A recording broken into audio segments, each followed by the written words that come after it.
Hey guys, it's Jen. Welcome back. So today I'm continuing my 2019 year-end series with the best and worst collections of 2019. So this is just my opinion, obviously, just my favorite collections that came out over the past year and then my least favorite. And in the interest of saving time and making sure this video isn't too long, I'm going to go through them pretty quickly, but just know that I do have full reviews on most of the things I'm going to be talking about in this video. So I put together a playlist of all of those reviews. So if there's something that you see here that you'd like to know more about, whether it's a favorite or why I didn't like something, then you can go ahead and watch the full review. So I'm going to put that playlist up here, and also I'll put it down in the description box. I'll also link it at the end of the video. So I'm going to go ahead and jump right in, and I'm going to start with my least favorite collections, just that way we can end the video on a positive note.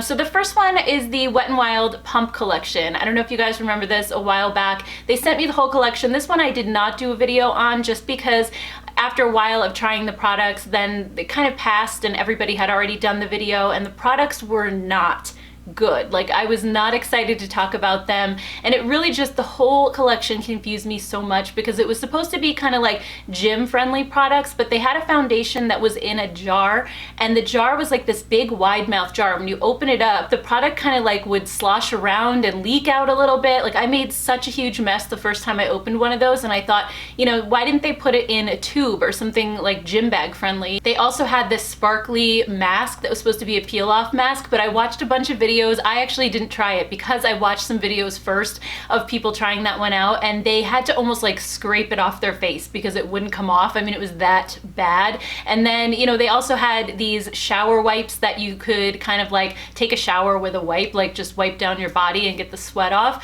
They smelled so terrible. It was kind of like this weird medicinal smell that I really didn't like. There were also these big clunky palettes that had like color correctors in them, and I think 3 eyeshadows and some lip products, but they looked so cheap and again so big to try to put in a gym bag and take with you. They just really didn't seem like something I would be wanting to carry around back and forth. There were a few interesting products in that line, including like lip balms and little cheek products that you could kind of snap together, and those, I have to say, did fit the aesthetic of it a little bit more. They also had cream eyeshadow sticks, but I just didn't like the formula really of any of them, and they all kind of, again, had a really weird medicinal kind of smell. Some of the little sticks were like a toner in a stick, I want to say. Like, there were some skincare things too that were in these little chubby sticks. They were really tiny, first of all. They were not going to last a long time, and again, they just had like weird funky smells and really didn't do anything for me. So that collection was a complete and total fail in my eyes. Another Wet n Wild collection I really wasn't crazy about was the Crystal Cavern one that they came out with. I think it was back over the summer or the springtime. That one, the products looked pretty. They had little perfumes. They also had these little eyeshadow trios that I was able to create some pretty looks with in a video, but they were so hard to use. These shadows were not Wet n Wild's normal formula that they have in the 10-pan palettes. And those little perfumes that were part of the collection, they smelled nice initially, but they wore away almost immediately. They hardly had a scent to them. So it was just, again, kind of like a weird sort of a collection that I wasn't too crazy about. And then I hate to feel like I'm picking on Wet n Wild, but also their Pac-Man collection was not my favorite collection this year. Initially, when I first saw it, I was really excited, but I think more about the nostalgia than anything else, because I was a kid in the 80s. I always went to arcades and played those classic arcade games like Pac-Man. So when I saw it, I thought immediately back to my childhood. However, the palette, I just didn't really see myself using that much. I felt like it was just kind of all bright colors. The blush quad was probably my favorite thing in the collection, but the rest of it I was just kind of like so-so about, so I ended up giving most of that away. Another collection I really was not crazy about was the Physicians Formula Butter eyeshadow palettes. You might remember the video that I did on those. I'll leave it linked in the playlist down below, but those were such a powdery mess. They were so hard to work with, and I was very excited about them because I love most of the butter collection from Physicians Formula, but those were just a complete and total fail for me. Also, the new Physicians Formula organic wear line that they came out with, I was so super excited about when I first saw the pictures on Instagram. But once I got the products and started trying them out, most of them just didn't work out for me. I wasn't crazy about the primer. The serum foundation just broke up on me really quickly throughout the day. It didn't have great coverage to it. The blushes that are in those little pumps were so greasy and felt tacky on my skin all day long. They also wore away really quickly too. So there were just a bunch of misses to that line, unfortunately. I haven't tried every single product in the line, so maybe there are some things I would get along with, but the things that I did try, I wasn't super impressed by. Another collection I really wasn't interested in this year was the new Norvina palettes. I did buy the first one, and I didn't find the formula to be something that I was really too fond of. I love Anastasia's normal formula, but that one just seemed like maybe the shadows were a little bit too pigmented. I found them hard to blend. They kind of ended up being patchy when I did try to blend them out, so I felt like they were more like artistry type palettes, which I'm not really into. I like more like easy to wear kind of buildable shadows and ones that are really soft. Not to mention the color stories just didn't appeal to me, so I didn't buy the second two larger palettes. I also didn't buy those little mini ones, and I just feel like that entire collection is probably targeted toward a different consumer than me, so that's why I basically passed on those. Another collection I thought was kind of like very lackluster was that Tarte and Whitney Simmons collection. She's a fitness influencer, I believe. They came out with a palette that looked pretty much just like every other palette that they came out with. I felt like it should have been a little bit more special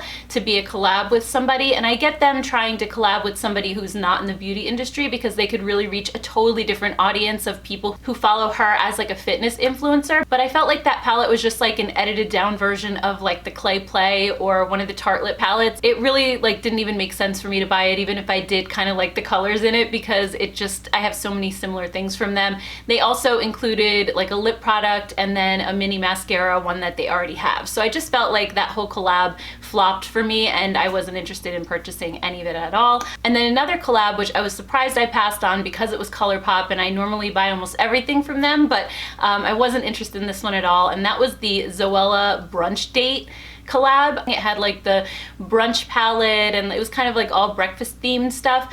First of all, I just felt like the colors again were very repetitive and things that we've seen before, but also I'm not really a big fan of Zoella, and she hadn't really been around on YouTube that much lately, so I thought it was kind of a strange choice for ColourPop to collab with them. I don't know, I just kind of found the whole thing to be a little strange, so I didn't purchase any of that as well. And then another collab I really was not interested in was the Too Faced Pretty Mess collection.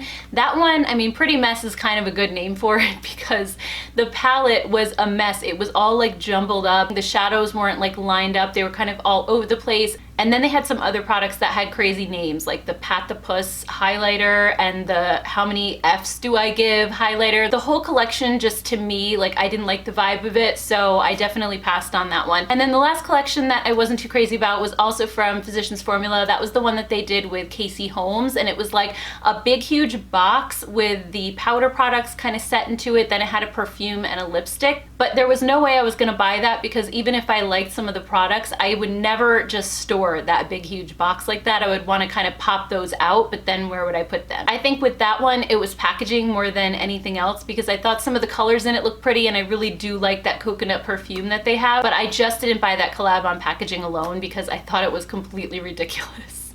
Alright, so then moving on to my favorite collections from 2019. The first one is the ColourPop California Love collection. This one really spoke to me. It was just about summer, I think, when that one came out, and I was so like in love with that palette, especially because it had neutrals, but they were like warm neutrals that weren't too dark. It was great for my skin tone. I wore that palette so much in the summertime, and I also bought some of the lip products that went along with that too because the colors were so beautiful. So that was one of my favorite collections of the year by far. Another one from ColourPop was the Coconut collection, which I actually just did a video on not too long ago. That one was probably my favorite out of all the ColourPop collections that came out this year. I just loved every single product in it because it just was like my aesthetic, my vibe. So I really loved that collection a lot. Another one I really liked was from e.l.f., and that's those big 18 pan palettes that they came out with. I thought they were really good and really high quality, and I had a lot of fun playing with them, particularly the Earth and Ocean palette, which I did a video on with 6 different looks, and I just could not get enough of that palette. I still love it so much. They do have like one really colorful palette, which I don't have, but the other two are very neutral, and one of them, the New Classics, even reminds me a little bit of the Natasha Denona Biba palette. So those were a really great collection. I was super happy with that. Another collection I was in love with was the Huda Beauty Nude Obsessions palettes, those little mini ones. I did a video on those as well. Those were some of my favorite palettes that came out all year. I thought they were just beautifully done. The color stories in them were amazing, and even though they were meant for different skin tones, I found that I could wear all three of them, and the formula was great on those too, so that was another one that I really enjoyed. Another collection that I liked was from Urban Decay, and that was their mini On the Run palettes. I felt like we saw a lot of mini palettes coming out this year, and I was really enjoying those, so I loved those mini On the Run palettes just because, again, the color stories were so beautiful. They were mostly neutral with like a pop of color in each one that was very complimentary, but they had some that were more cool toned. They had some warm tone. They came out with the kind of peachy one and the green one in the fall time, which I also really loved. So that was also a great collection. Another one that is just recent as well is the Nabla Mystic collection with the Dreamy 2 palette and those lipsticks that are so amazing and so beautiful. I have yet to review that one. I did show it in a Sunday haul though, and I swatched everything, so I'll put that in the playlist just so you can get an idea of what the collection looks like. But I just thought it was beautifully done, and the colors are so amazing, and I can't wait to do a video on it in the new year because I think it's just gorgeous. I hope it shows up at Ulta. And then the last collection I really enjoyed this year was the Zoeva Melody collection. That launched back in the spring, I believe. I did a video on that as well, and that Melody palette that was in that collection was so stunning. At first look, it looked very neutral and kind of boring, but the more I played with it, some of the shadows that were in it looked totally different on the eyes than they looked in the pan, and I just love that palette so much, and just talking about it actually makes me want to go dig it out and use it again because it was so great. There were also some pretty lip toppers in that collection, and also that beautiful mirror with the butterflies on it that I usually use when I'm doing a demo. I mean, the whole collection was just gorgeous and perfect for spring, so I love that one as well. Alright guys, so those were my favorite and least favorite makeup collections from 2019. I would love to hear your thoughts on what your favorite collections were down in the comments below. If you liked this video, don't forget to give it a thumbs up. Also, don't forget to check out the playlist at the end of the video or down in the description box so you can see a little bit more about the products I talked about today in other videos. Thank you all so much for watching. Please don't forget to hit that subscribe button as well, and I will see you in my next one. Bye guys.